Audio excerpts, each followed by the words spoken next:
Friday night, yet again. This week seems to have flied by, and we're back. It's me, your host, James.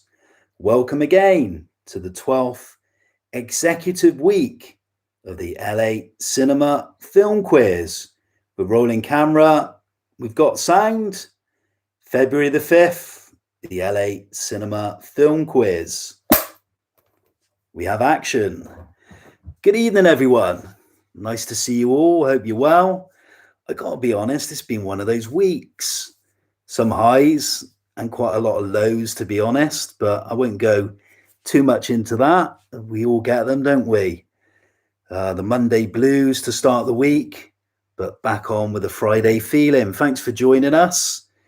Dave's already in the room for this evening's quiz.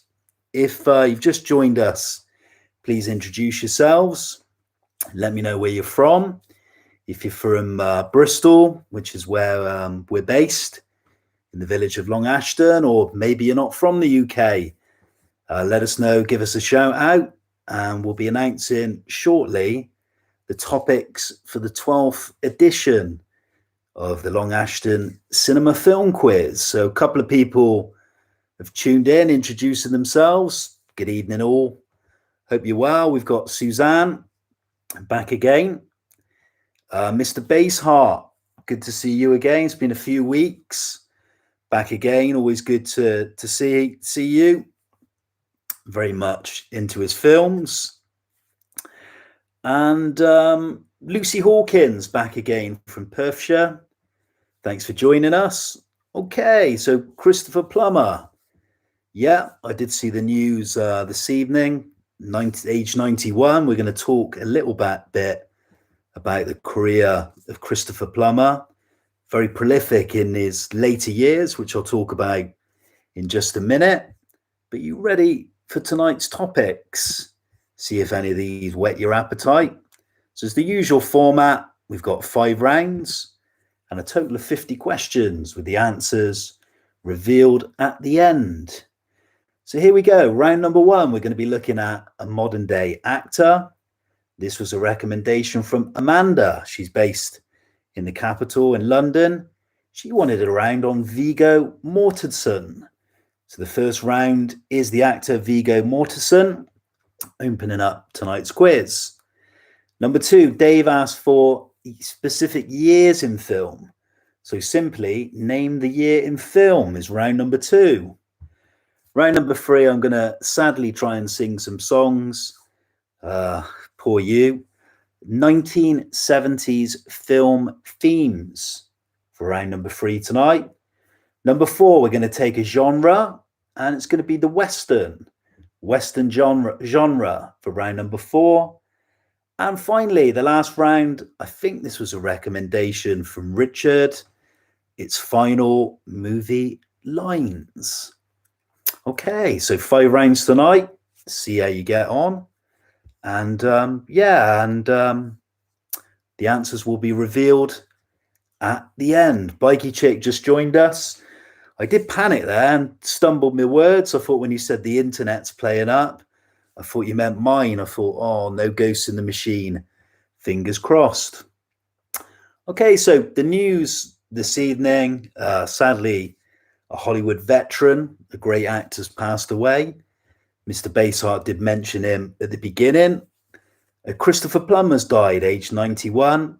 I think he's the eldest actor to win the Oscar. He won the Academy Award for his performance in Beginners in 2012. Other notable film roles include The Last Station, which he was nominated again for the Oscar. He replaced Kevin Spacey in All the Money in the World and received yet another Academy Award nomination.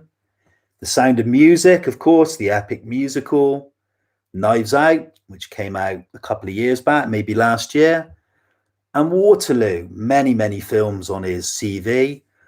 I kind of think that as an actor, he's one of the few actors, I would say, that didn't necessarily peak early on in his career, but peaked very much later on. A lot of actors, for me, struggle to get decent roles in their old age. For me, some of his best work came later in his career. I don't know if you agree with me there. Moving on, later we're going to have 2 short little movie reviews just to break up the night. But is everybody ready for this evening's quiz? Mr. Baysart saying Plummer was pretty stiff as a younger actor. Yeah, I agree with you. I think he got better as he got older. He got some really good film roles during his later career. Most of them mentioned in that little synopsis just then by myself. Totally agree with you there, Lee. Okay, let's go with round 1 then. 10 questions on the actor Vigo Mortensen, who I have to be honest, I don't know a great deal about. Good, very good actor though. Here we go. You ready, everyone? The only thing I'll say is the usual. Don't write the answers in the chat window because we'll all see them. And we'll reveal the answers at the end. If you need any repeating, just let me know at the end of the round. Good luck, everyone. Hope you enjoy this evening. Grab yourself a drink. I'm on the water this evening after last night's fiasco. And enjoy. Here we go. Round number 1. Vigo Mortensen. Question 1. Mortensen stars in Peter Jackson's Lord of the Rings trilogy, appearing in The Fellowship of the Ring, The Two Towers, and The Return of the King. But name the character he plays. We're starting off with a 1-point question. Vigo Mortensen. Amanda is a fan, I guess. But question 1, Mortensen stars in Peter Jackson's Lord of the Rings trilogy, appearing in The Fellowship of the Ring, The Two Towers, and The Return of the King. But name the character he plays. That's question 1. Yeah, tonight's quiz, I'd say, is a little bit of a tricky one. The song round's a little bit easier. Number 2, Mortensen co-stars alongside Vince Vaughn, Anne Heche, and Julianne Moore in Gus Van Sant's 1998 remake of which famous film? So we're looking at an iconic film that was remade in the 90s. To be more specific, the late 90s. It was a film that was panned by the critics.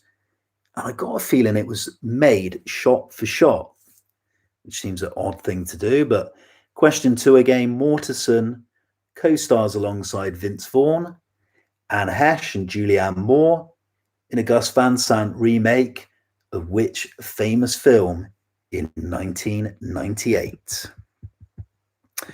Hope you're all well this evening. If you watched any good films this week, I've seen 2 this week. We'll do the mini reviews a bit later. Number 3, Mortensen stars in the 1996 crime thriller Albino Alligator, which co-stars Matt Dillon, Faye Dunaway, and Gary Sinise. But name the film's director, most famous as an actor, with 2 Oscar wins. So I'm looking for a famous Hollywood actor.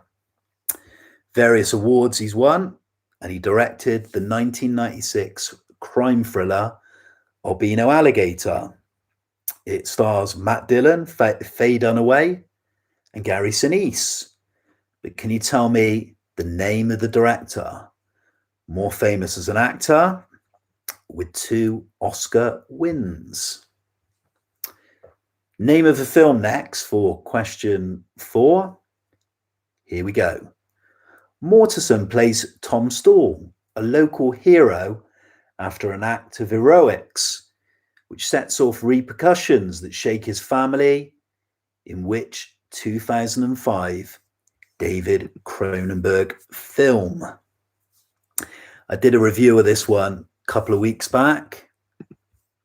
I was a little bit disappointed with this film, besides the point, but question 4 again. Mortensen plays Tom Stall, a local hero after an act of heroics, which sets off repercussions that shake his family, in which 2005 David Cronenberg film?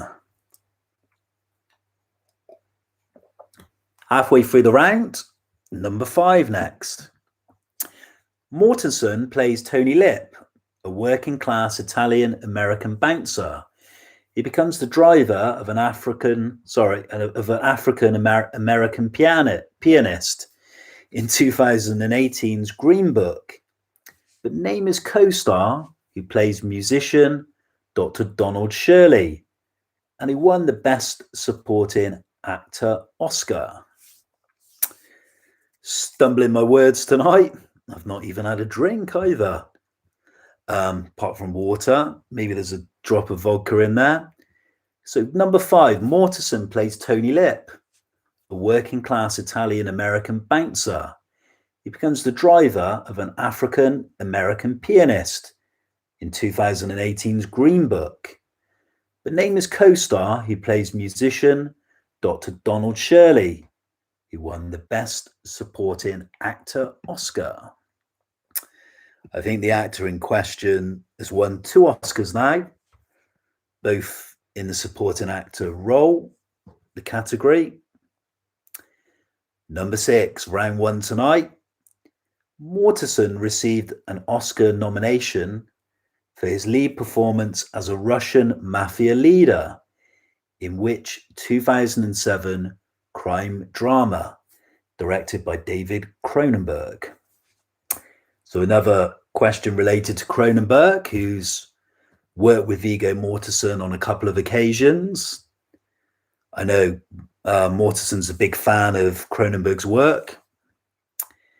Number 6, Mortensen received an Oscar nomination for his lead performance as a Russian mafia leader in which 2007 crime drama directed by David Cronenberg. Few more left for this round, 4 questions. For number 7, this is a 2-part question, so I'm looking for 2 answers, a point for each. Question 7.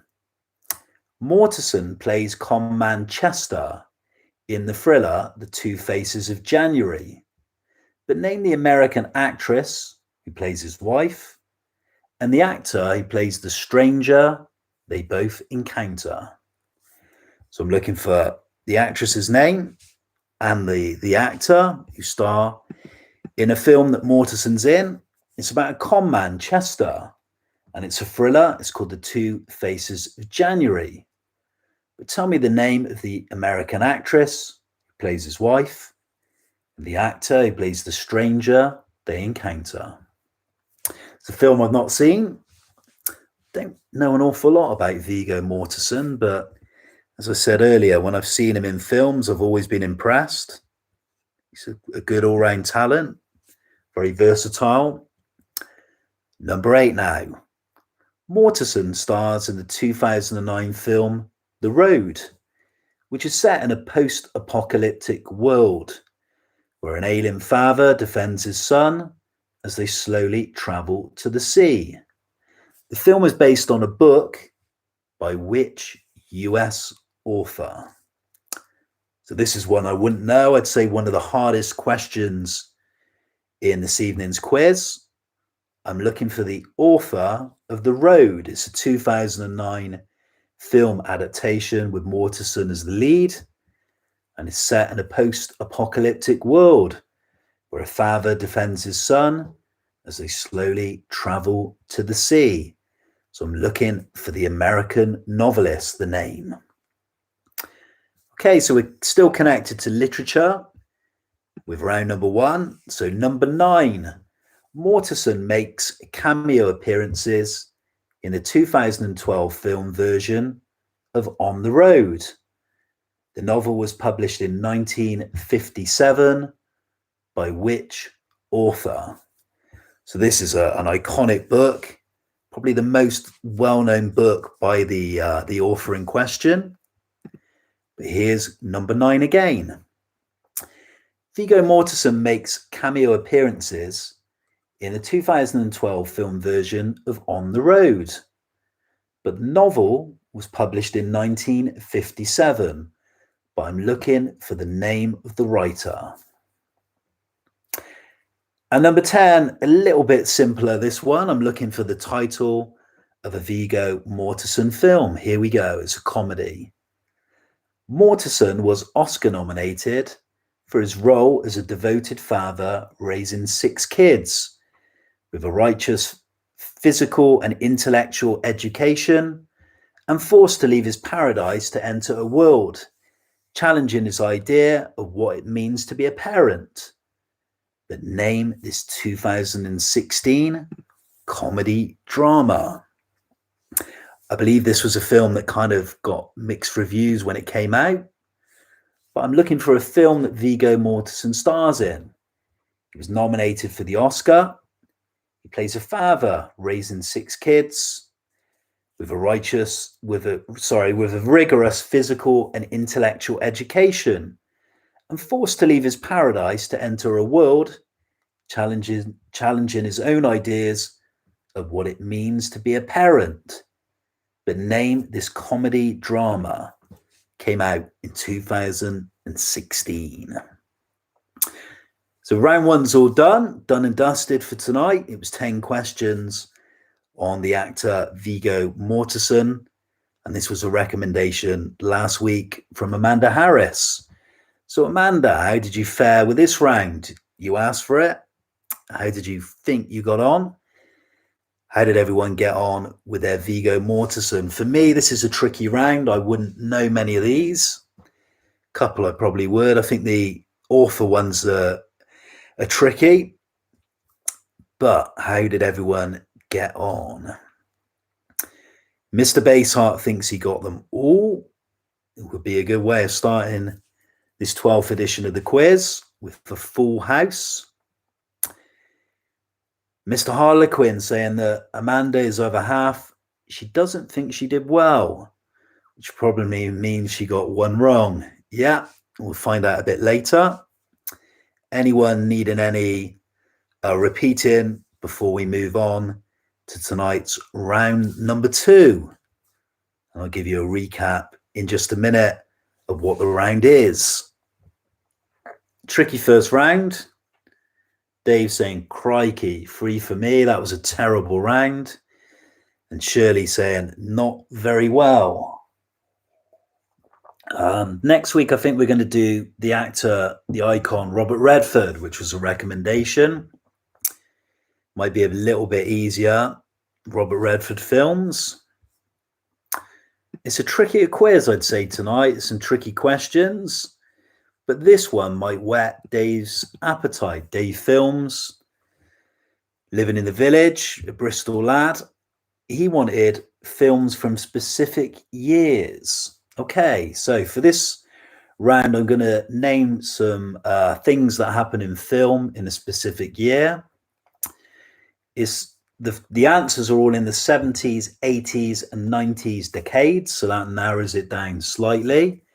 But I want you to tell me the exact year. So, tricky one, but they're all in the 70s, 80s, and 90s. And Dave is quietly, well, I shouldn't say quietly, is very confident on this round. Here we go. Name that year in film. Number 1, name the year. Eddie Murphy plays funny cop Axel Foley. Gizmo is fed after midnight in Gremlins. And the sequel to Kubrick's 2001 A Space Odyssey is released.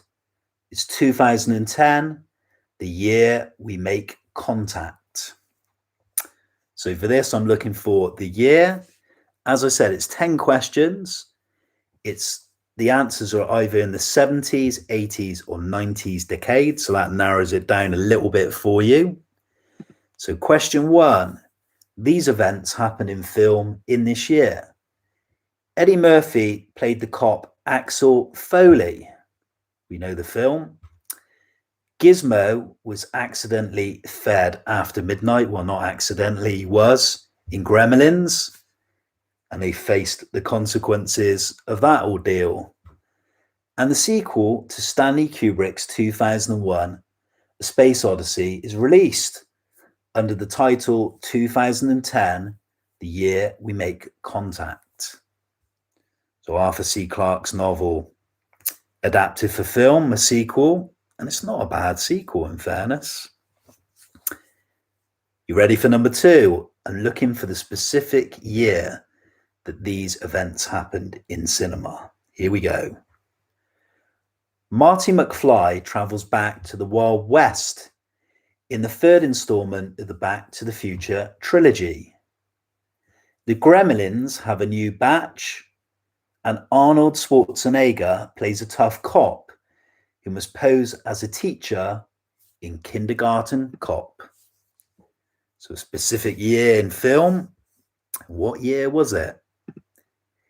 Here we go again. What's everyone drinking this evening? Are you all having a little nightcap for this evening's quiz? Number 2, Marty McFly travels back to the Wild West in the third installment of the Back to the Future trilogy. The Gremlins, we mentioned them earlier, but they have a new batch. And Arnold Schwarzenegger plays a tough cop who must pose as a teacher in Kindergarten Cop. Rhymes a little bit there. Plays a tough cop in Kindergarten Cop. Number 3 now. Tell me the year. The Deer Hunter wins the Best Picture Academy Award. The Who's mod musical drama is brought to the screen. And Dustin Hoffman and Mel Streep go through a tough custody battle in Kramer versus Kramer. John Ross, nice to see you this evening. Struggling a bit with the internet this evening. Yeah, I'm looking for the actual release date, so when the films were released, just to, if there was any confusion, or the year these events happened. So number 3, The Deer Hunter wins the Best Picture Academy Award. The Who's mob musical drama is brought to the screen. And Dustin Hoffman and Mel Streep go through a tough custody battle in the drama Kramer versus Kramer. That's number 3. Move on to 4 in just a second. Okay, question 4. Which year? Actor David Naughton transforms into a werewolf in a John Landis's film. Warren Beatty plays radical journalist John Reed, who becomes involved with the communist Russian Revolution. And Ben Cross plays Olympic champion Harold Abrahams in Chariots of Fire. So the clue for this one is it marks an anniversary. That is a big clue. Number 4, again, actor David Naughton transforms into a werewolf in John Landis's film. Warren Beatty plays a radical journalist named John Reed, who becomes involved with the Russian Revolution. He's a key man in it. And Ben Cross plays Olympic champion Harold Abrahams in Chariots of Fire. Number 5, another film that marks an anniversary. Here we go. Question 5. Name the year. Malcolm McDowell plays Alex DeLarge in Stanley Kubrick's A Clockwork Orange. Patton takes home the Best Film Oscar, with George C. Scott winning Best Actor. And acting giant Steve McQueen plays racing driver Michael Delaney in Le Mans. So these are years. Dave wanted around last week on specific years in film. We're halfway through the round. Question 5 again was Malcolm McDowell plays Alex DeLarge in Stanley Kubrick's controversial A Clockwork Orange. Patton takes home the Best Film Oscar, and George C. Scott also takes home the Best Actor prize. And acting giant Steve McQueen plays racing driver Michael Delaney in Le Mans. Dave liking this round. Pick up some more points after his little struggle with round 1. Didn't like Vigo Mortensen questions too much. Number 6 now. Excuse me. Michael Keaton plays the spirit Beetlejuice. Robot Johnny 5 heads to the city in Short Circuit 2. And Robert De Niro plays bounty hunter Jack Walsh in the comedy Midnight Run. He was certainly great in that role. I love that film. But what was the specific year? Here we go again, number 6. So Michael Keaton plays the ghost Beetlejuice.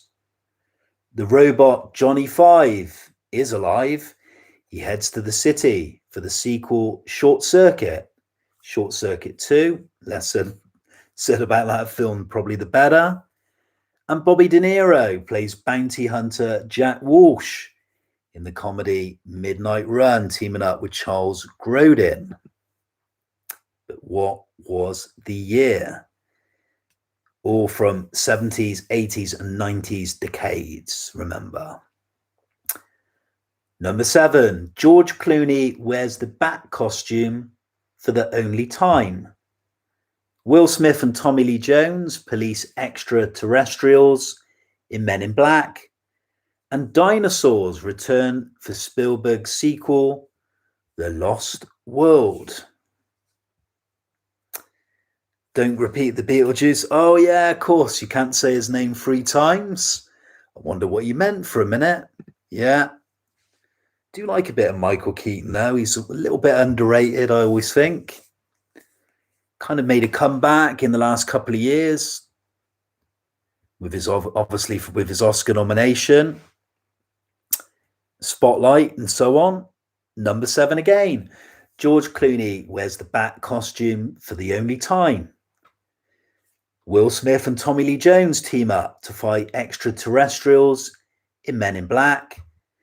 And dinosaurs roam the mainland for Spielberg's sequel, The Lost World. Number 8 next. Nearly finished round number 2. Julia Roberts is sleeping with the enemy.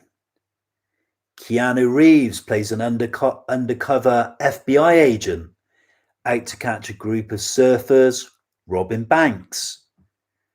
And director Oliver Stone tries to uncover who really killed President Kennedy in JFK. But what was the year? Here we go again, number 8. Just have a little sip of the old water. Soothe the throat for the singing round, heaven forbid. Should have got the guitar out. Number 8, Julia Roberts is sleeping with the enemy. Keanu Reeves plays an FBI agent out to catch a group of surfers robbing banks. And Oliver Stone becomes the conspiracy theorist who wants to uncover who really killed President Kennedy in his epic film, JFK. Kevin Costner, of course. We had a round on him. When was that? Last week or the week before?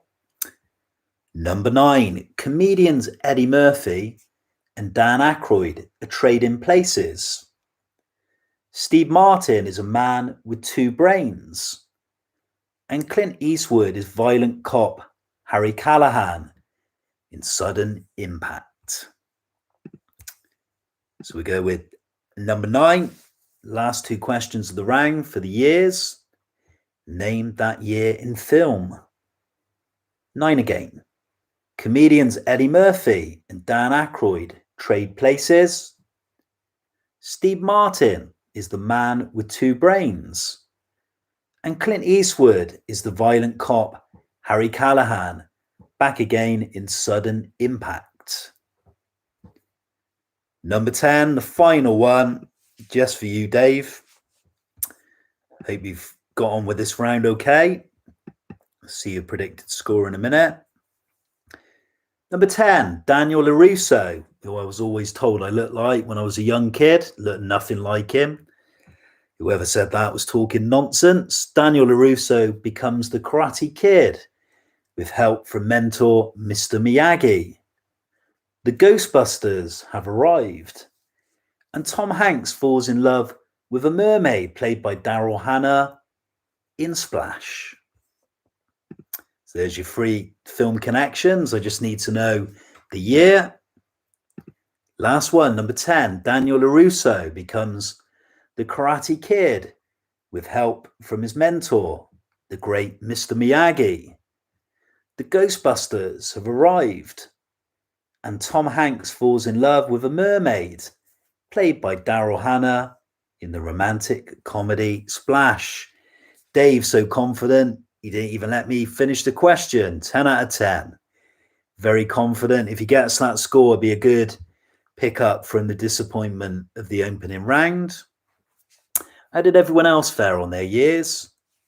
Funny enough, I was thinking with the Splash one, I think they recently uploaded it to Disney Plus, and I got a feeling they cut out a couple of saucy scenes or a couple of things got recut. I don't know if I presume it's a PG certificate. Mr. Baseheart, quietly confident, saying an 8 or possibly a 9. Anyone else? If you need any repeating again, let me know. Not a problem. I can shout out the question again. And before we move on to round number 3 tonight, I'm just going to tell you the first film I watched this week. It's a mini review. Lucy Hawkins. Hard to be definite. Probably 1 year out on quite a few. What I'll do is if you are a year out either side, I'll give you half a point, just to be generous. And Bikey Chick saying lots of educated guesses. Okay, first mini review this week. I'm in the doghouse again from our regular participant. I don't think he's here this evening, Mr. Pixel Bites. I did drop him a message to wind him up this morning, and I did enjoy it. He keeps saying, oh, why do you always recommend European films?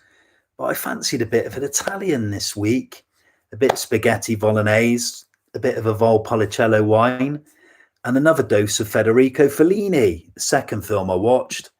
I haven't seen this one since I was about 16 years of age, and it totally went over my head at 16. Bound to, it's quite a complex film, but it's rated as probably one of the 10 best films ever made. It keeps climbing the Sight and Sound poll every year. I think it's in at like number 5. It's Federico Fellini's 8.5, with the Italian star Marcello Mastroianni and the beautiful Claudia Cardinale. It's about a movie director who retracts into his memories and fantasies, and this is a release on Criterion that I keep banging on about, saying how good they are. They've loads of titles on the Criterion DVD and Blu-ray releases. They've got a streaming channel as well, which sadly is not available in the UK at the moment. Okay, so what did I think of this film? It's a long film. It's 2 hours and 20 minutes. It's a film that you need to be concentrating on. It's a very complex film, literally about a man trying to make a film, but kind of struggling to make a film because he's constantly kind of looking into his world, his dreams, his fantasies, his ambitions, recollections about family life, his upbringing. It is a brilliant film. Would I recommend it? Yes, but I don't think it's particularly a film that you would just necessarily maybe sit down and enjoy. It's a very deep film, a lot going on in it. I'm sure there's a lot of metaphors and symbolism if you want to get pretentious. And probably it's a film that needs to be appreciated if you are a filmmaker and you've been working as a filmmaker in the industry. You can probably understand the thoughts that go through an artist's brain, the decisions they make, the processes they go through day to day. I know a lot of filmmakers like Scorsese and Terry Gilliam shout out about how great this film is from an artist's perspective. It is a great film, no question about it. Federico Fellini, I think, is probably one of the great all-time filmmakers that ever lived, a true artist. I do like this film, but I would say that my previous week recommendation, Amarcord, is probably a lot more accessible. Anyone seen 8.5? It is a classic, a masterpiece, as they say, of cinema. But yeah, my next mini review is coming up a bit later. It's another Italian film, more accessible one, and I thought it was good as well. Another thumbs up for my next film. Okay, so we move on to Federico Fellini, who I've just hailed as a genius and a master. And now you're going to get some dreadful singing. Well, Federico would be literally shaking in his grave if he heard me sing these songs after saying what a tremendous artist he is. Mr. Bayside said, I thought it was ma. What does that mean? Not impressed. Someone's saying about snow. We had snow a couple of weeks back. Was it a week ago? Okay, so the next round 3, is 1970s film songs.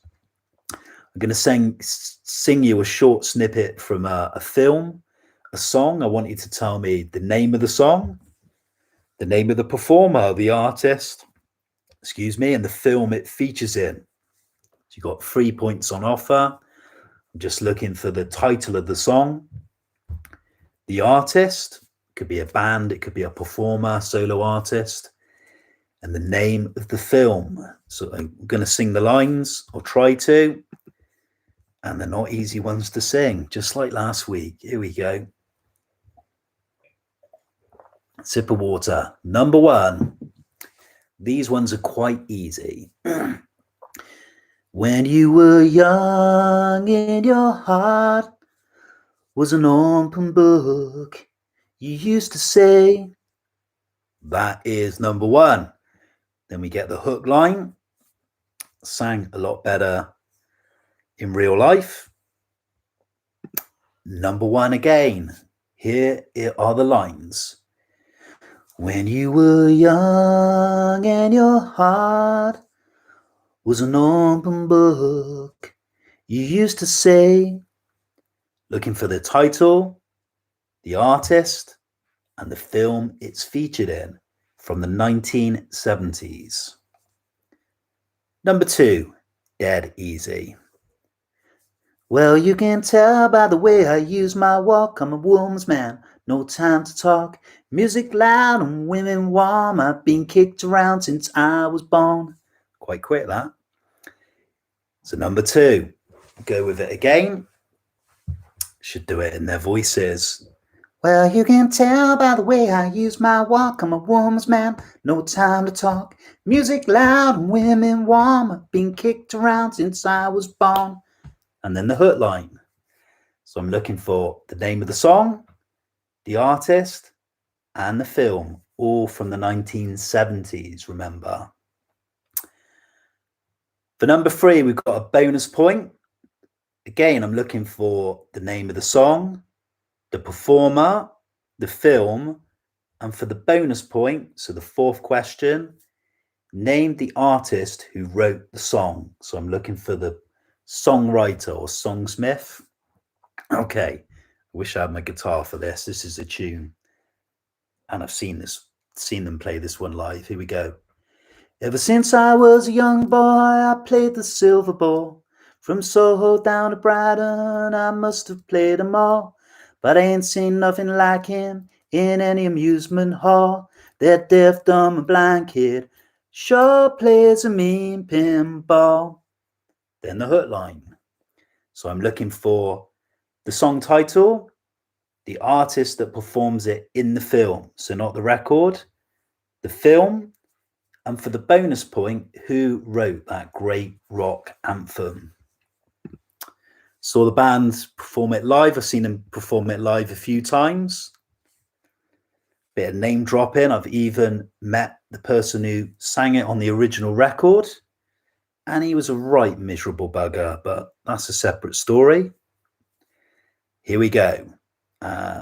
It's ever since I was a young boy, I played the silver ball. From Soho down to Brighton, I must have played them all. but I ain't seen nothing like him in any amusement hall. That deaf, dumb, and blind kid sure plays a mean pinball. Bum, bum, bum, bum.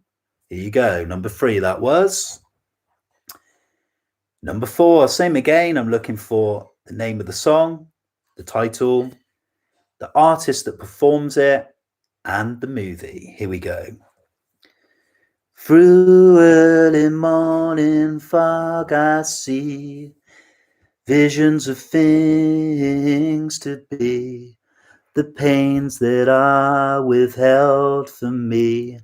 I realize and I can see. God, that's hard to sing. Too high for my voice. Number 4 again. I do apologise. Here it is. Through early morning fog I see visions of things to be, the pains that are withheld for me. I realize I can see. Terrible. Number 4, that was. Number 5, this one isn't really sang, it's spoken. I had a little listen to it earlier on. Here are the lines. It's outstanding. Time is fleeting. Madness takes its toll. But listen closely. Tricky one, that one. It's the song title I'm looking for 1 point. For this one, I'm looking for all the people that performed it. So I'm looking for 3 names. So 3 performers sing this in the film and the film. So how many points have we got on offer? We got 1, 2, 3, 4, 5 points on offer for this one. The name of the song, the 3 performers who sing it in the film, and the movie title. And the lines are, it's outstanding. Time is fleeting. Madness takes its toll. But listen closely. Trickiest probably one in the round, that one. Next one is dead easy. Everyone will get this one. Here we go. I got chills, they're multiplying, and I'm losing control, 'cause the power you're supplying is electrifying. Number 6, that was. We'll do it again. I'm looking for the song title. Same again, the artist. So I'm looking for 2 names, the 2 performers, and the songs. So 1 point for the name of the song. 2 points for the 2 performers. It's a duo, an actor and actress that perform it, 2 singers, and the name of the film. That was number 6. So it is, I got chills, they're multiplying, and I'm losing control, 'cause the power you're supplying, it's electrifying. Number 6. Couple more left in the round. You've got 4 more to go. You'll be pleased to know. Good song, this one. I'm looking for the song again. It's 1 performer and the name of the film. Okay. Mama, take this badge from me. I can't use it anymore. It's getting dark, too dark to see. Then the hook line comes in. So it's, Mama, take this badge from me. I can't use it anymore. It's getting dark, too dark to see. And then comes the hook line. That is number 7. Number 8. Oh, this one's hard to sing. Here we go. Nobody does it better. Makes me feel sad for the rest. Nobody does it half as good as you. Baby, all the best. Oh, that's terrible. Number 8 again. Nobody does it better. Makes me feel sad for the rest. Nobody does it half as good as you. Baby, you're the best. The worst, I think, after hearing me sing that. Number 9 now. The film title, the artist, and the song. Here we go. 1, 2, 3 o'clock, 4 o'clock, rock. 5, 6, 7 o'clock, 8 o'clock, rock. 9, 10, 11, 12 o'clock, rock. Dead simple. You'll all get this one. Maybe the film is harder because this predates the film, the song, but this is featured in a song released in the 1970s. So there's the clue. It's a rock and roll classic. It's 1, 2, 3 o'clock, 4 o'clock, rock. 5, 6, 7 o'clock, 8 o'clock, 8 o'clock, rock. 9, 10, 11 o'clock, 12 o'clock, rock. We're going. Oh, I nearly sang it there, didn't I? Number 9, that was. And the last one, this is an older song, predates the film in the 70s. So there's a clue. I'm looking for the song, the artist, and the film it's featured in from the 1970s decade. Well, you know you want to make me shout, kick my heels up and shout, throw my hands up and shout, throw my hands back and shout, come on now, shout. Literally gave it away there, didn't I? Nice and easy way, especially the song title.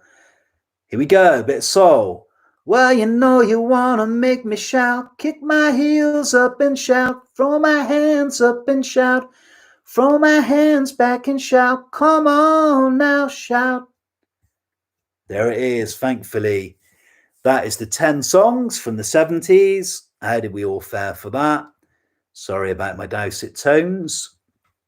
What are your predicted scores for the round? A lot of points on offer for that round. Hopefully you won't want any repeating. Round number 3 this evening, that was. We did last week the 90s and the 80s before that. And then we'll move on to tonight's 4th round. And thankfully, no more singing for tonight. Thankfully, touch wood. Best response of the night. Yeah, I don't blame you. Had it on mute. Yeah. Before we did play the actual songs, and I got flagged by YouTube for playing obviously copyrighted material. You can get in a little bit of trouble. It's such a grey area, copyright. Suzanne giving a shout out to a couple of her friends. Probably won't be tuning in next week after hearing those songs. Okay, you ready for round 4? A tricky round now. We're doing it on the Western genre. Lucy thinking she did all right for that round. Okay, so Westerns now. 10 questions. Dave quite confident. I think he did okay. And Bikey Chick not bad. They weren't the hardest set of songs. Number 1 now, Westerns. 10 questions. We start off with a Kevin Costner vehicle. Here we go. Number 1, actor Kevin Costner plays which famous Old West lawman in a 1994 epic Western directed by Lawrence Kasdan? So you go back to the 90s, the mid-90s for this one, 94. Seems a long time ago. I was, 13? Crikey. So actor Kevin Costner plays which famous Old West lawman in a 1994 epic Western directed by Lawrence Kasdan? That is question 1. 10 questions on the Western genre. I've tried to mix them up between old and new.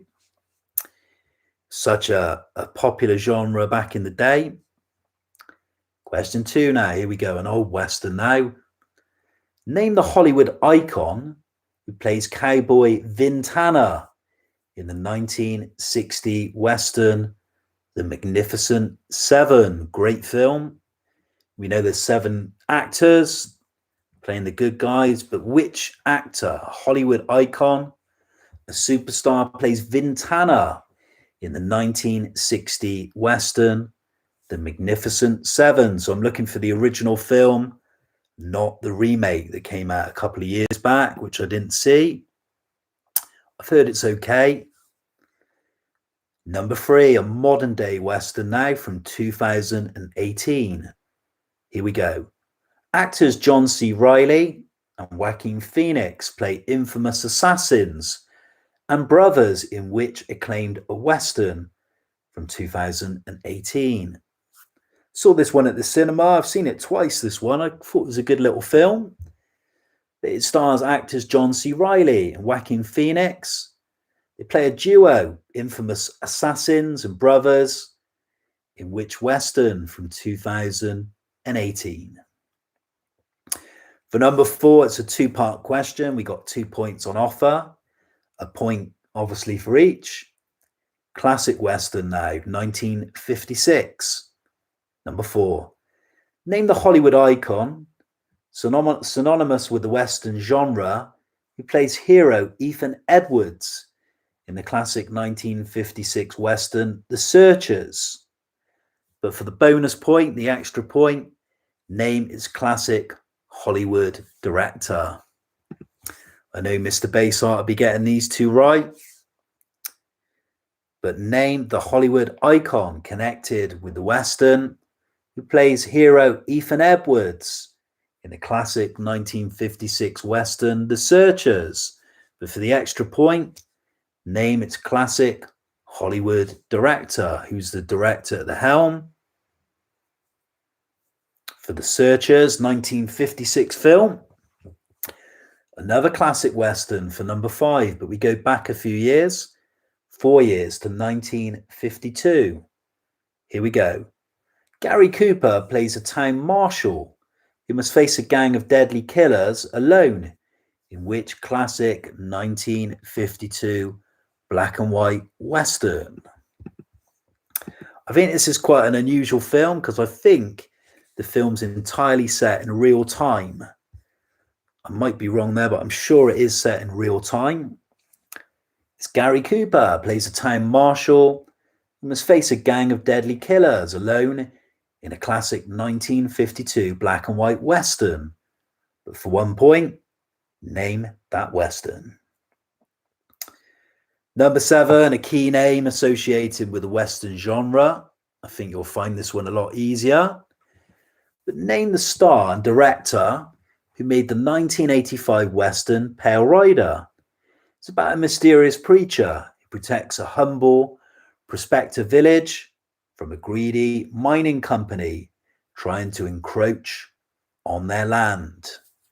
So I'm looking for a Hollywood star and a filmmaker, so synonymous and well known with the Western genre. But for 1 point, name the star and director who made the 1985 Western Pale Rider. Number 8, we go from the 80s. From 85, we go back to 1968. And I want you to complete the title of a classic 1968 epic Western from filmmaker Sergio Leone. So fill in the blanks. It is once upon, something, something, something. So number 8 again, complete the title of a classic 1968 epic Western from film director Sergio Leone. The title starts once upon blank, blank, blank. And it's a Western we're looking for, not that other film he made with the same start to the title. Number 9, I'm looking for a classic film actor and star, of course. Here we go. Name the late Hollywood icon who plays Jet Rink in the Western epic Giant, about a Texas cattle rancher and his family and associates, and co-stars Elizabeth Taylor and Rock Hudson. So I'm looking for an icon in film. If you don't know the film, you will know the actor. Very famous name in cinema. But I want you to name the late Hollywood icon who plays the character Jet Rink in the Western epic Giant. It's about a Texas cattle rancher and his family and associates. And it co-stars Elizabeth Taylor and the actor Rock Hudson. Number 10 is one of the hardest questions of the night. Case of Moe Shandon to anyone who gets this. Here we go. Number 10, Bone Tomahawk is a horror western with Kurt Russell. And it's about an elderly sheriff who sets out to rescue their town's doctor from cannibalistic cave dwellers. But I want you to name the director whose most recent credit includes 2018's Dragged Across Concrete. I did see this film. I saw this when it came out on DVD. I've seen his most recent film, Dragged Across Concrete. But I'm looking for the director's name. He directed Bone Tomahawk, which is a cross-genre. It's a horror western with Kurt Russell about cannibalistic cave dwellers. But tell me the name of the director. Anyone confident they know the director's name? I did see his most recent film, The Dragged Across Concrete, and I wasn't all that impressed, I got to be honest, but that's just personal preference. Okay, any predicted scores? Are you quietly confident on your westerns, or was this a bad round for you tonight? How did you fare with your westerns? How did you get on? We'll have a break before we do the penultimate round, which is round number 5, last round of tonight, another 10 questions. And it'd be on final movie lines. I think Richard asked for this one. And then we got a little topic of conversation later on. Christopher Plummer obviously has passed today, but I'm going to ask you the question later on about a question related to movie stars and fandom. Be interested to hear your opinions. Okay, so Mr. Baseheart asking for number 6 again. Not a problem. Biker Chick, we got a few. Don't really watch westerns. Good round for Susan. And Dave saying, not good on westerns, to be honest, but maybe a 4, possibly a 5. It seems to be a bit of a dead genre these days. Not as popular. You still get the old western being made and released, but not as obviously as prolific as back in the classic Hollywood era. Number 6 again then, Mr. Baseheart. Oh, I made a mistake, I think. 1, 2, 3, 4, 5, 6, 7. Oh, we only got 9 questions for that one. No question number 6. Someone was asleep on the ball when they were writing these questions. So we only got a 9 question round for that one. My mistake. Okay. I can repeat number 9, not a problem. Migrant Hawker saying, been really nice to work out.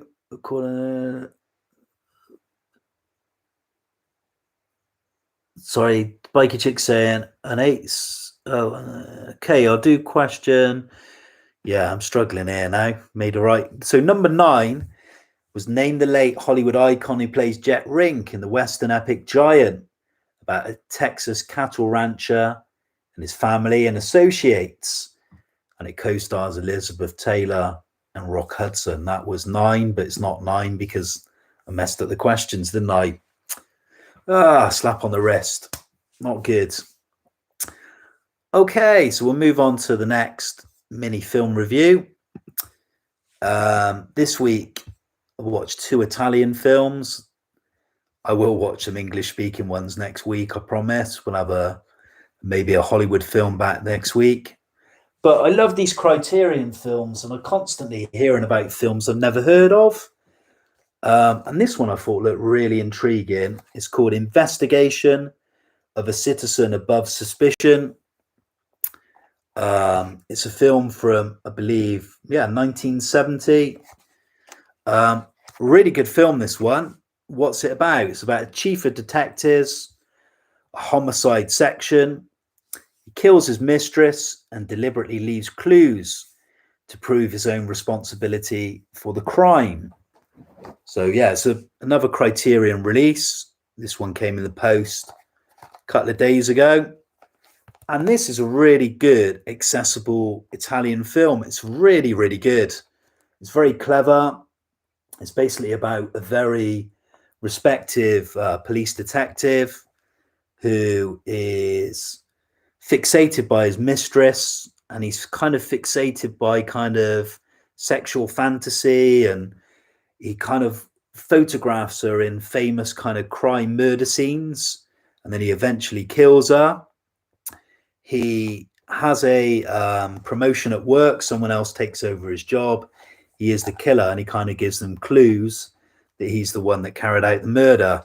It's a very kind of a political film about corruption, particularly police corruption and political corruption. And it's a really, really good film. It's two hours, just under, goes really quick. And yeah, it's very accessible, not like 8.5. It's not difficult, not particularly hard going, although it is very well made, really good performances by the cast. And yeah, I'd highly recommend it. One for Mr. Baseheart, this one. It's a good film. It's called Investigation of a Citizen Above Suspicion. And I'm not even going to try and pronounce the Italian. No way. Okay. Dave's saying he loves the Criterion editions. Yeah, they're very collectible. The good thing about these as well, if you buy them and you don't like them, you can sell them on eBay, and they pretty much don't lose value. So I picked that up for about 15 quid. I probably could sell it for 15, or maybe lose a little bit, but they're good. They're good distributor of DVD and Blu-rays and into streaming as well. Okay, last round for the 12th week. So the last round is final film lines. So these are film quotes, lines delivered by actors or actresses in films. I need to know the name of the film for 1 point and the name of the actor or actress who delivers the line. Does that make sense? So 2 points on offer for each question, total of 20 points for the final round of tonight. Round number 5, final film lines. Here we go. Little clue at the beginning as well.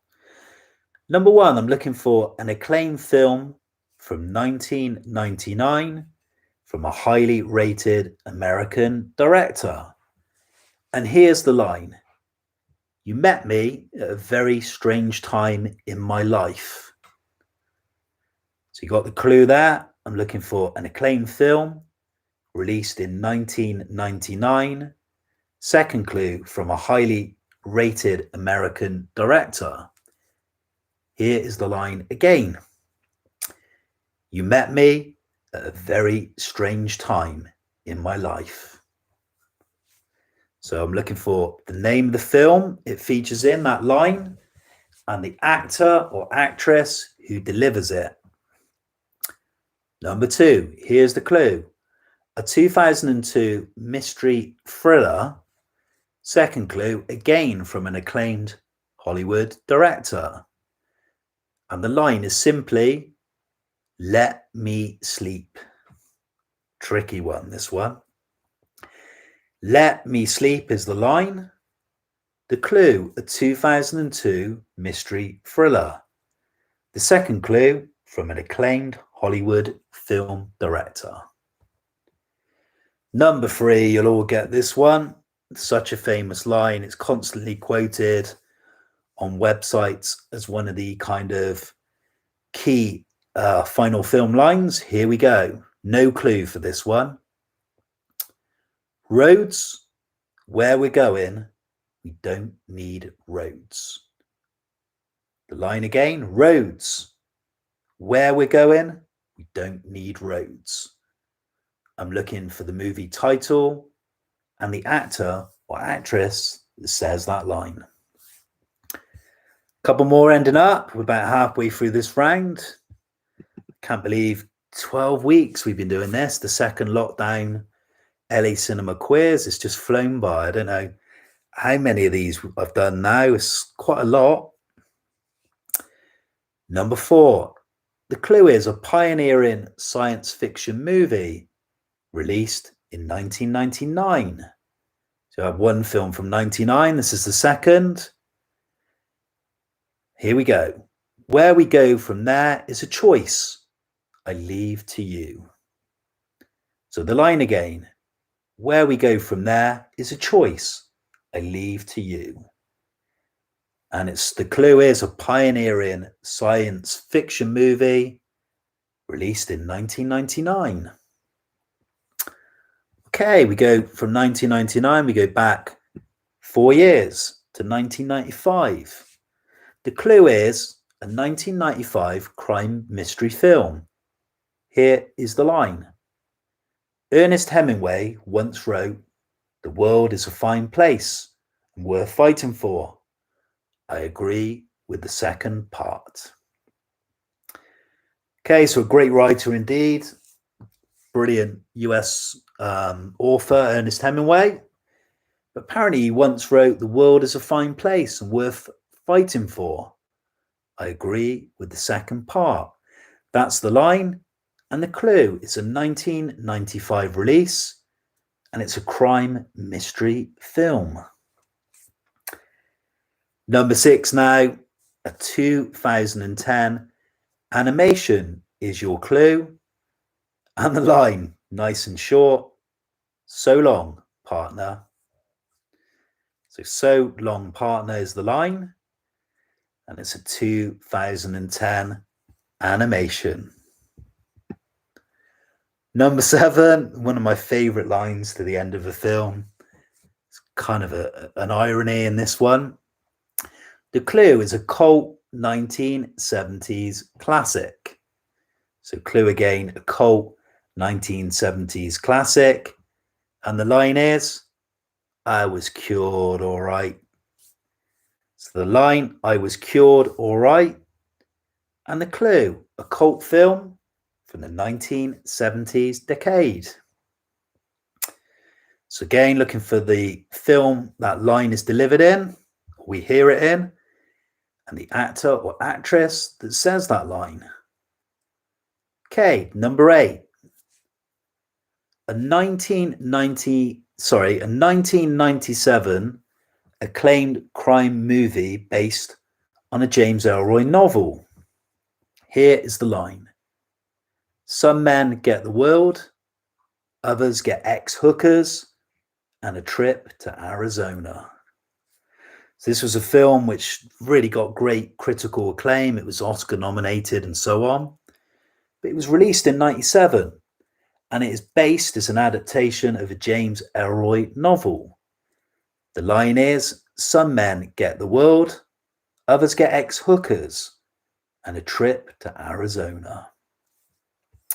2 more left to end the night. Questions 9 and 10. Number 9, a science fiction movie from 1982. Here is the line. I'll be right here. So I'll be right here is the line that said, and the clue, sci-fi movie from 1982. Number 10, a 2001 cop movie set in LA. That is your clue. And I'm going to have to use a curse word for this one. This is probably the hardest one, actually, of the lot. The penultimate line of tonight. Here we go. What a day. What a motherfucking day. Kind of felt like my day yesterday, actually, to be honest, with 2 screaming kids acting like teenagers. 1 5, 1 4, refusing not to do anything, refusing not to do any work, refusing not to eat any food. What a bad parent. A 2001 cop movie set in LA. That is your clue. And the line is, what a day. What a motherfucking day. Okay. That's all 10. That's all the questions for this evening. That's your 5 rounds all done. All 50 questions. 12th week of the LA Cinema Quiz. How did you get on with your final film lines? I'm sure Richard, who's in London, recommended this one from last week. How did you get on knowing your end lines to films? And if you need any, shouting out again, just let me know which ones, not a problem at all. Bikey Chick saying that was a good round. And yeah, I can repeat 7. Mr. Baseheart saying not good, a 6 maybe. I'm surprised. Pretty confident, Bikey Chick. Richard in London is regretting suggesting it. Okay, number 7. Yeah, no problem. So number 7 was a cult 1970s classic. That was your clue. And the line was, I was cured all right. So I was cured all right is the line. The clue, a cult film from the 1970s decade. Okay, that's your full house. Anyone else need any shouting out? What's Dave saying? Dave Films 345 was okay on this round, a little bit tricky in places, a bit more accessible, I think, this round tonight. There's been a couple of tricky rounds, particularly round number 1 on Vigo Mortensen. That's a tricky round. People not so keen. Struggled, said Suzanne, for this one. Okay, so before we read out the answers, I was going to ask you a couple of little topics of conversation. Okay, the first thing, I'm going to ask you all something next week. I'm going to ask for some suggestions, recommendations. Always interested to hear people's views, opinions on films and learning about new films every day. But before doing this weeks ago, I'd never ever set up a YouTube channel. I know people that have done it, and I know of people who do sort of film related channels. So I've been doing this one for a couple of months. This is very basic. It's just me interacting live with a screen, but people do all kinds of interesting things on YouTube film channels. So for next week, I was going to ask your recommendations on any YouTube channels you go on that you really like and recommend that are film and cinema related. There's a few I go on, mainly on film reviewing and assessing classic films, like the techniques. But yeah, if there's any YouTube channels you like going on that are film cinema related, next week I'll be asking you your suggestions. Which ones would you pick out? And I'll certainly check them out. They could be interviews with stars about film. They could be critique, reviews on film, anything really. It could be something like this, a live quiz or something live related to film, anything. It could even be watching films on YouTube. I know you can watch certain films, some of which you have to pay for, some are just being ripped onto YouTube. It's amazing what you can find on YouTube. Incredible, really. And tonight, my topic of conversation, I changed it. I was going to ask you opinions on Westerns, but I'm not now. Because of Christopher Plummer dying, we always see obituaries in newspapers, websites of stars that have passed away in film. I wanted to ask you, is there any that have affected you personally on a personal level? Not maybe necessarily ones that have died yet, but are there any actors or actresses or film directors or people in film that have died you've personally been upset by, emotionally upset? Or is there any people you follow that you're big fans of that if they died, you feel like an emotional connection? I know that sounds strange, but sometimes we have idols and we kind of worship them in different ways and they kind of become integral parts of our life. As odd as it sounds, almost like family. So if these people died, would you feel an emotional connection to them, even though you wouldn't necessarily have known them? Or we could say, have you ever met a star or knew a star, been connected in any way?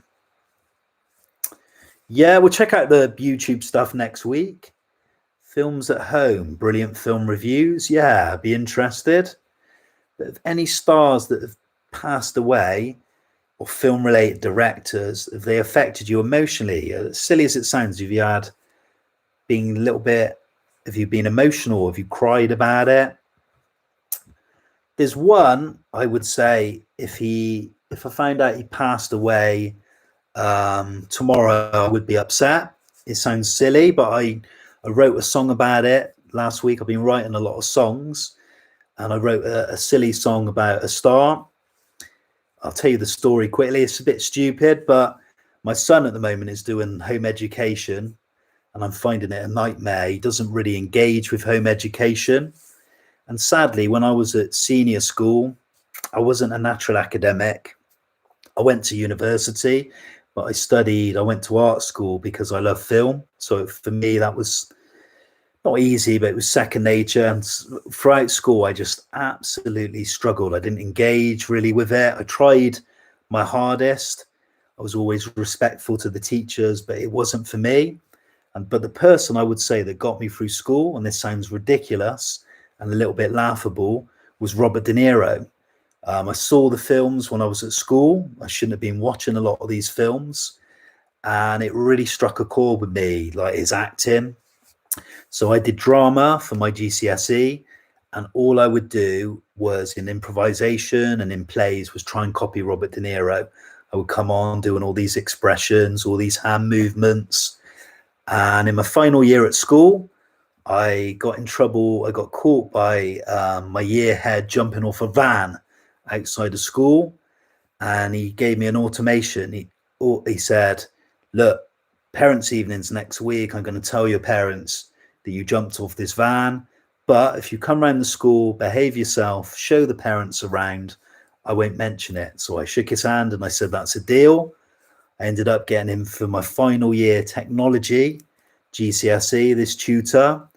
And I absolutely focused so much on doing it that I decided I had to design a Robert De Niro box set, and make this box set. And I made it out of card as a taxi with the videos inside, with a special edition booklet. And I always say, stupid as it sounds, that actor got me through school and just scraped me for GCSEs. So it's silly. So if De Niro died tomorrow, I'd be absolutely devastated for that reason. What are we saying? I've been waffling, but what are people saying? Angry about Kevin Spacey. Yeah, that very delicate issue. I think Silly Man obviously went through a peak in his career, particularly in the 90s. He struggled in his early career really to be a big lead actor, but yeah, you're right. In the 90s with those films like Usual Suspects, he was such a great actor, you know, LA Confidential, American Beauty, and now probably won't ever work in Hollywood. I know he's made a few films after, but they just done nothing. Amanda upset when she heard that two of the children from Sound of Music had passed away. What were their names? I'm not sure. Bikey Chick was saying angry about Kevin Spacey. I always liked Kevin Spacey as an actor. I thought he was one of the best actors of the 90s. He went through that purple patch we mentioned. Yeah, River Phoenix was a tragedy. Would have been interested to see what he'd have done in later life if he'd have carried on. But in fairness, I suppose we could say his brother Joaquin has been very prolific and successful, almost a method actor. Corey Haim died young. Film stars you've seen in Bristol, John. A few film stars. Warwick Davis on a Segway in Corn Street. David Hasselhoff, yeah, he was in the Panto, wasn't he? Yeah, I remember that. Somebody met De Niro in Vegas. Oh, I don't know what. I'm starstruck there. I could have had the chance of meeting De Niro. He did a talk and a signing session in Birmingham, but you had to pay 500 quid. I know somebody that went, and I saw the photo that she got with him, and he looked so bloody miserable in the photo. I bet he just didn't want to be there. And I suppose fans can be a bit annoying at times. Charmaine Carr and Heather Menzies. Carrie Fisher had a big impact on John Ross. Of course, she died after the second film, didn't she? David Prowse, yeah, he was a bouncer, wasn't he? Nightclub, door bouncer. Green Cross Code Man, Darth Vader, of course. Carrie Fisher, a couple of you are mentioning. And yeah, you're right. Kevin Spacey has been in some bloody good films. You're right. You're right about that.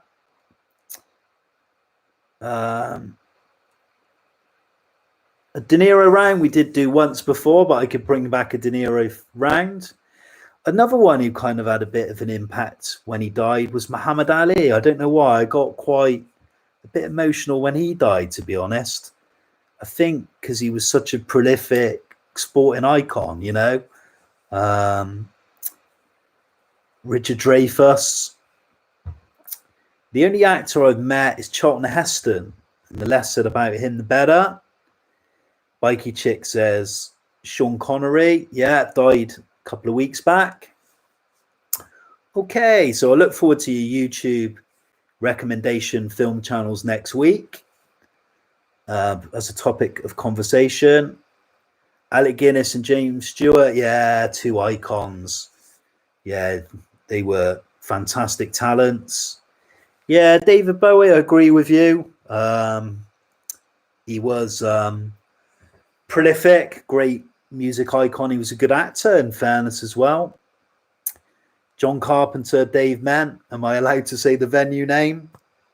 It's changed, hasn't it? The old days at the Colston Hall.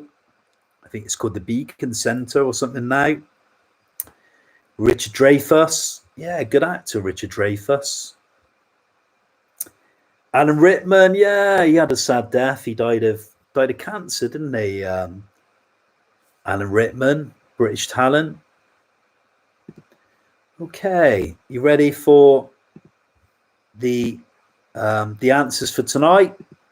Round one was Vigo Mortensen. Yeah, Freddie Mercury. That was 91. I remember that. Yeah, he was. Funny enough, I chatted with my mate a lot about frontman of bands, and I got to be honest, I quite like Queen, but they're not my favourite band. I'm more of a Beatles and Stones man. But we always say that I got to say that I think Freddie was the best frontman, lead singer, maybe of all time, British music. No doubt about it. He had charisma. Yeah, Robin Williams was tragic. I think he suffered with mental health issues. Jack Lemmon, I was pretty upset about. I know he lived to a good age, but I always thought he was a great actor, very versatile. Okay, so here's the answers. Vigo Mortensen. The first one, what is the character he plays in the Lord of the Rings trilogy? Is Aragorn. Aragorn, the first answer. Answer number two. Mortensen co-stars alongside Vince Vaughn, Anne Heche, and Julianne Moore in a Gus Van Sant 1998 remake. Well, it is an iconic film. It was a remake of Alfred Hitchcock's Psycho. Number three, who directed the crime thriller from 1996? It's called Albino Alligator. It was mentioned earlier on. It's Kevin Spacey is the director. Kevin Spacey. Number four, the Mortensen film, directed by David Cronenberg, from 2005, is A History of Violence. A History of Violence. Answer number five, I was looking for the actor that co-stars with Mortensen in The Green Book, and he also won the Best Supporting Actor Oscar. Got to pronounce this right. It's Mahershala Ali. Mahershala Ali, answer number five. The Mortensen film where he received an Oscar nomination, playing a Russian mafia leader. Again, it's a David Cronenberg film. It's Eastern Promises. Eastern Promises is answer number six. We had a two-part answer for number seven, so a point for each. It's Kirsten Dunst, the actress, and the actor is Oscar Isaac, the two co-stars in The Faces of January. So a point for Kirsten Dunst and a point for Oscar Isaac. Number 8, I was looking for the author of the film The Road. It's an adaptation from 2009. The American author is Cormac McCarthy. Cormac McCarthy. Answer number 8. That was a tricky one. Number 9, Mortensen appears in a film version of On the Road from 2012. But who wrote the novel? Published in 1957 is Jack Kerouac. Jack Kerouac is answer number 9.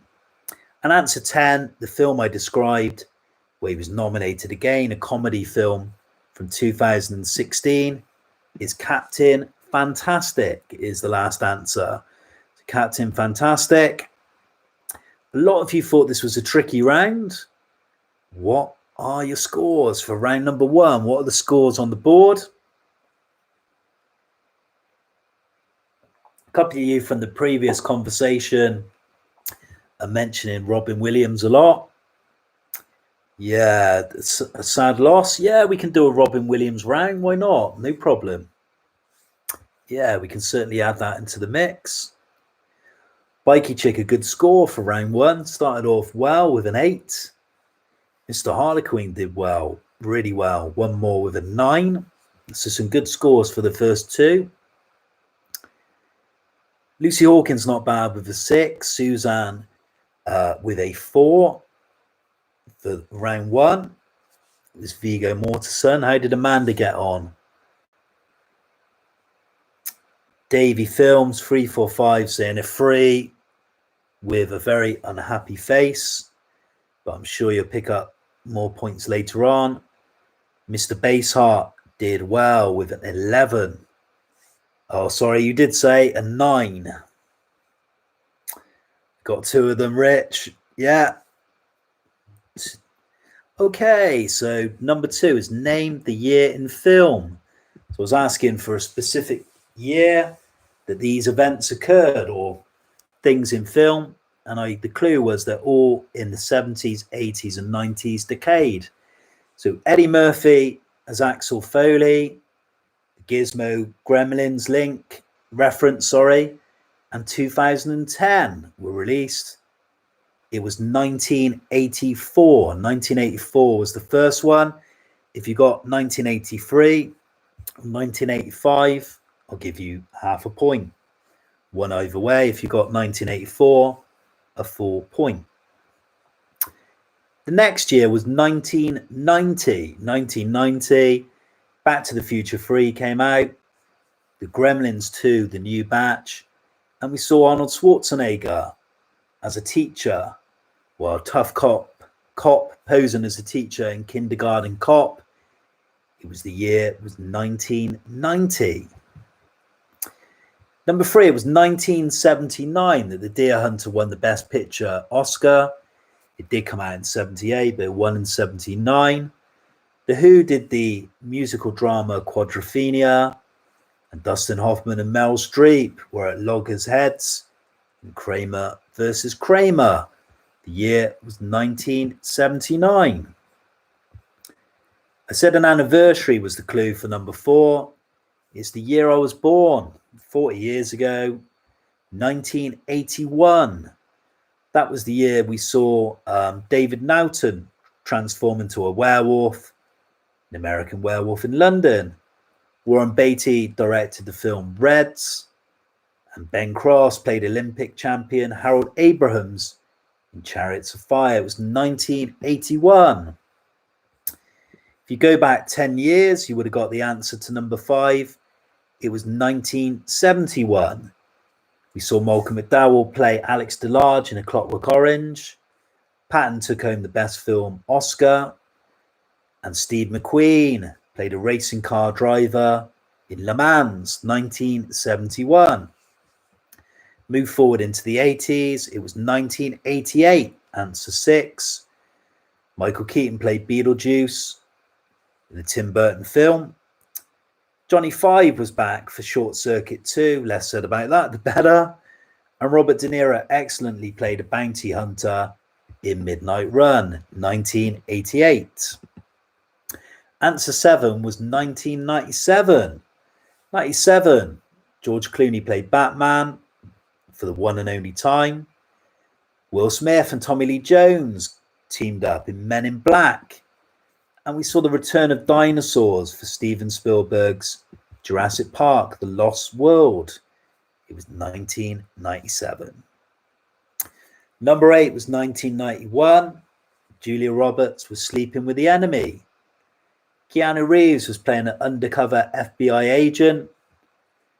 And Oliver Stone directed the epic JFK. 1991. Trying to think of the name of the blooming Keanu Reeves film. It's gone out in my head. With Patrick Swayze. Point Blank, wasn't it? Point Break. Number 9, comedians Eddie Murphy and Dan Aykroyd were trading places. Steve Martin was the man with two brains, clever man. And Clint Eastwood returned as Harry Callahan in Sudden Impact. It was 1982. Yeah, Point Break, Mr. Harlequin. I think they did a remake of that one, which I've not seen. Heard it's rubbish. Number 10, it was 1984 again. Daryl Hannah. Well, Tom Hanks fell in love with her. She was a mermaid in Splash. The Ghostbusters had arrived on the scene for the first film. And it was Daniel LaRusso as the Karate Kid, with help from his mentor, Mr. Miyagi. Yeah, the year was 1984. How do we get on? Yeah, Dave was confident. 10 out of 10. Not a patch on the remake, saying John Ross. I quite like Point Break when I saw it. It's quite a good late night movie to watch with a few beers. You know, these surfer dudes with the mass as the presidents, Nixon, Kennedy, Reagan. Mr. Bayside at 7. Not bad. 6.5 for Susan. 6.5 for Lucy. Drops in that she loves Point Break. Point Break referenced in Hot Fuzz. Do you know what? Someone's going to slap me. I really do not like Hot Fuzz at all. I don't know why. I just don't find his films funny at all. Maybe I need to lighten up a bit. Oh, yeah. The year for number 9 was 1982. 39 years ago. Bikey Chick said a 6. And Mr. Harlequin, we got a 9. 1 year out on 2 of them. Okay, ready for the third one? What was round 3? It was the dreaded song round. Well, it was dreaded for me because I had to sing them. And I can't sing for Toffee. You want to hear me in the shower on a morning. It's a sight for sore ears and a sight for sore eyes as well, I think. Here we go. I'm not even going to sing these. The song was Live and Let Die. It was Paul McCartney, or if you said Paul McCartney and Wings, that's fine. And the film was Live and Let Die. Trading Places was 1983. I'm going to have a look at this in a minute. Hold on. So, yeah, the first one again. Hold on, Dave might be right. I wouldn't put it past him. Comes to something when you've got to get your phone out. Oh, he's right. He is. 1983. Did I say 1982? Oh, I dropped a clanger there, Dave. You caught me, yeah. 2 points to Dave then for that one, I think. Oh, that's bad. Yeah, I've even got the proof here on my phone. Yeah, you're right, Dave. Oh, that's going to come out. Trading Places from 1983.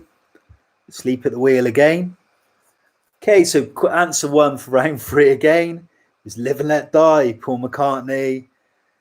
And Live and Let Die. 9.5. You bumped up there, Mr. Harlequin. I think we need a new quiz host. Okay, the answer to number 2 was Staying Alive. You all got this. The Bee Gees, of course.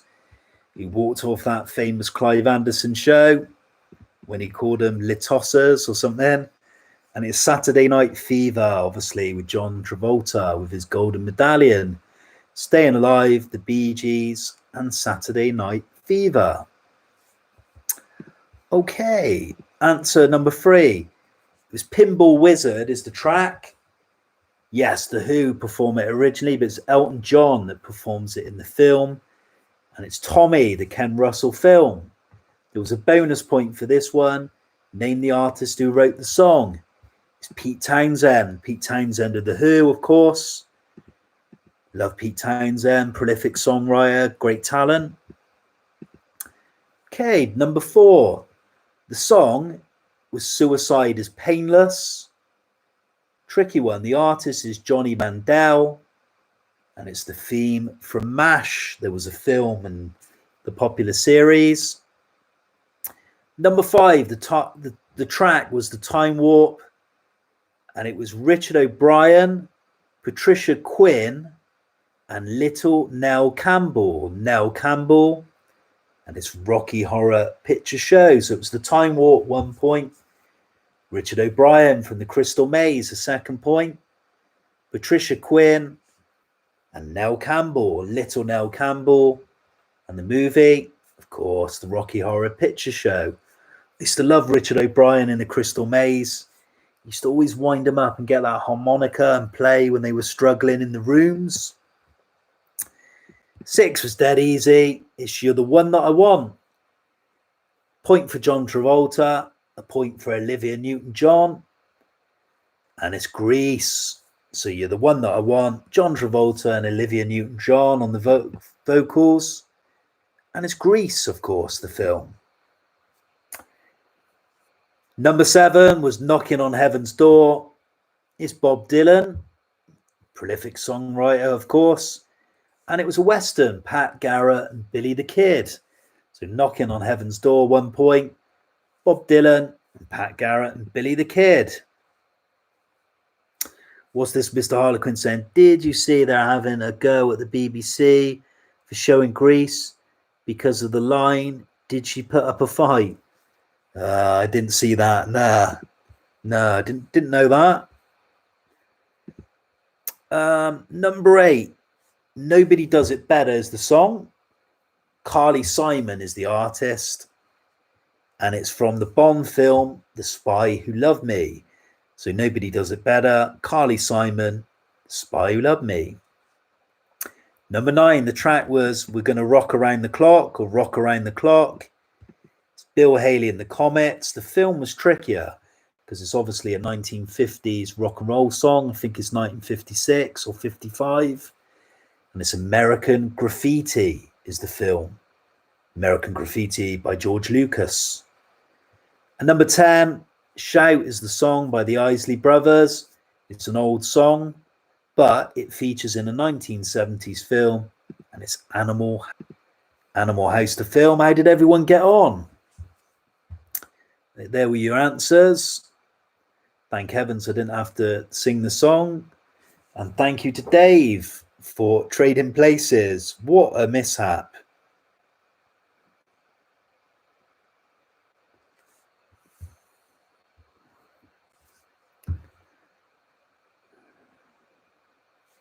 Okay.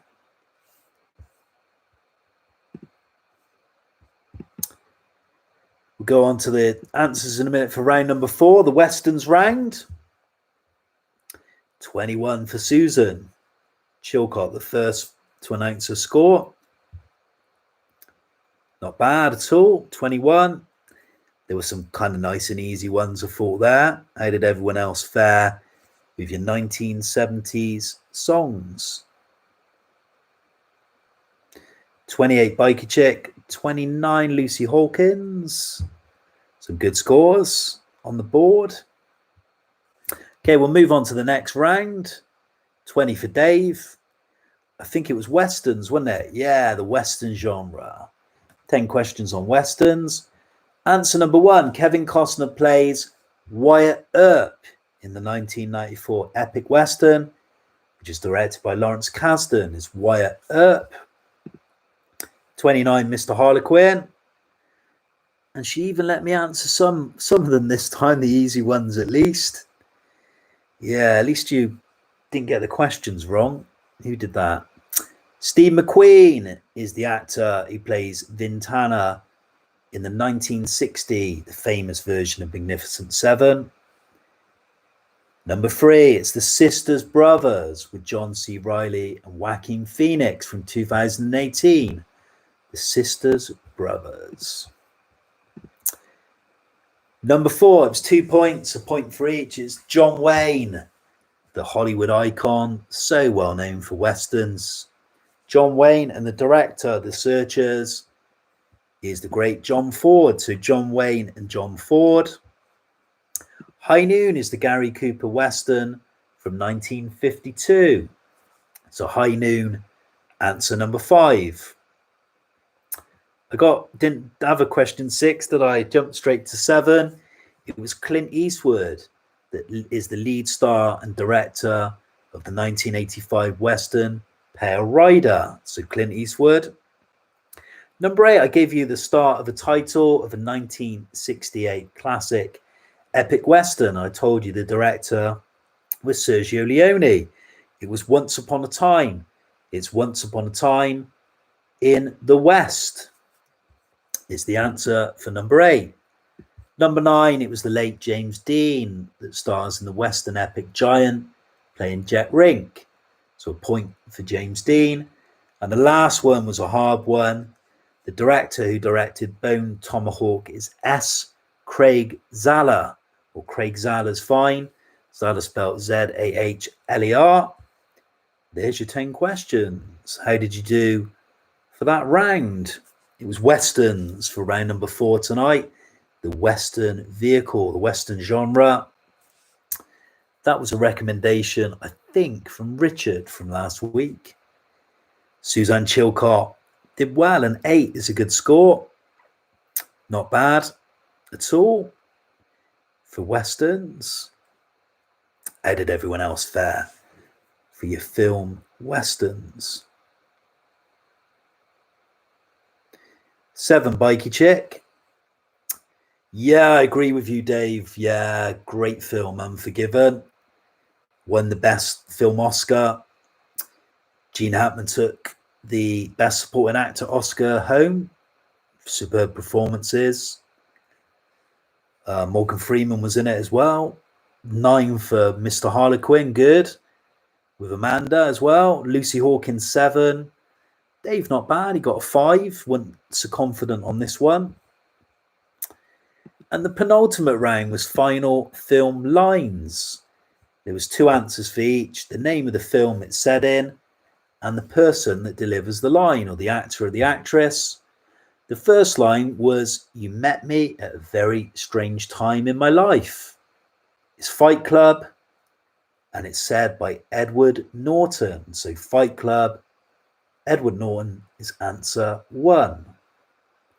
Let Me Sleep was the line for 2. Well, it's a 2002 mystery thriller. It's Insomnia, and it's Al Pacino that says the line. Insomnia, Al Pacino. Number 3 was dead easy. No clue. Roads, Where We're Going, We Don't Need Them. Back to the Future, and Christopher Lloyd. I like that, John. Perhaps the winner should do the questions next week. Give James a break. Yeah, you're more than welcome. If somebody wants to present a guest presenter, it would be quite nice, to be honest. Yeah, if someone's up for doing it, I'm more than happy. Can take part in the quiz then. Okay, so number 4 was a pioneering sci-fi movie released in 1999. And it was Where We Go From There. It's a choice I leave to you. It was The Matrix, and it's said by Keanu Reeves.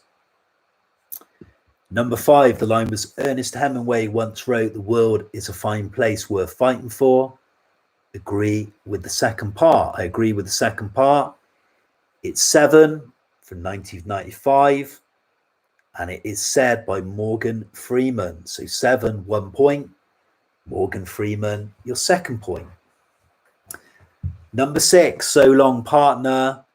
It's Toy Story 3, and it's said by Tom Hanks. Tom Hanks doing the voice of Woody. Toy Story 3 and Tom Hanks. Number 7 is a cult 1970s classic. I Was Cured All Right. It's the final line in A Clockwork Orange, and it's said by Malcolm McDowell as Alex. So Clockwork Orange, 1 point. The second point if you said Malcolm McDowell. LA Confidential and Kim Basinger were the answers for 8. And the line was, some men get the world, others get ex-hookers and a trip to Arizona. That was answer 8. Number 9, I'll be right here. It's E.T. and it's said by E.T. A little bit of a catch. E.T. and E.T. And the last one, what a day, what a motherfucking day. Excuse my language, but that was the line. It's Training Day. And it was said by Denzel Washington. So Training Day is the film. The actor who delivered that line was Denzel Washington. Okay, that's all your answers. The 12th edition of the quiz this week during the second UK government lockdown, which I don't know when's going to end. I don't think any of us do. Is it going to be March? Is it going to be April? Is it going to be this year? Could be April 2022. Heaven forbid.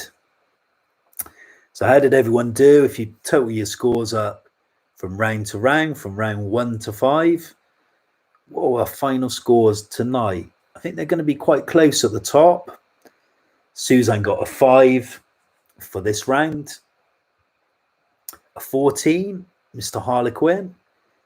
20 is very good indeed. Indeed, clap your hands for that one. Really good score. So 46.5 is the first total score tonight from Suzanne Chilcott. That's a really good score. Well done. Lucy Hawkins, a 14 for that round. Good score again. What are our final scores for tonight's quiz? 43. Not as good as last week for Dave. He did slip up on the Vigo round. Was a bit of a struggle. The opening round, the Vigo Mortensen. We'll wait for some final scores and we'll finish up tonight's quiz. 12th week, as I said. LA Cinema, 69.5. Very good. Very good indeed. Very good score. Okay, so yeah, first and foremost, I hope you enjoyed tonight. It's all a bit of fun just to keep people entertained. We all love cinema, of course we do, and not really come across anyone that doesn't, to be honest. Such a great art form. 62.5, Lucy. Bikey Chick to host then. Is that the prize for next week? Whoever wins hosts the quiz. 70.5, and honour is restored. Bikey Chick. Yeah, some good scores. 70.5 is very, very good. 1 point in it so far. But yeah, so next week, would you like us to come back for week number 13? Do you want us to come back same time, same place? And if so, have you got any recommendations for rounds? Somebody did mention a round on Robin Williams. We could put that in. Or does anyone want a specific theme instead next week? Answers on a postcard.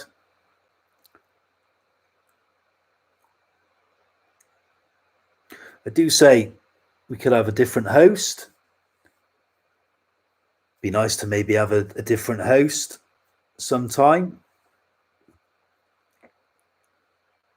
Cillian Murphy, yeah, I like that. Oscar-winning songs.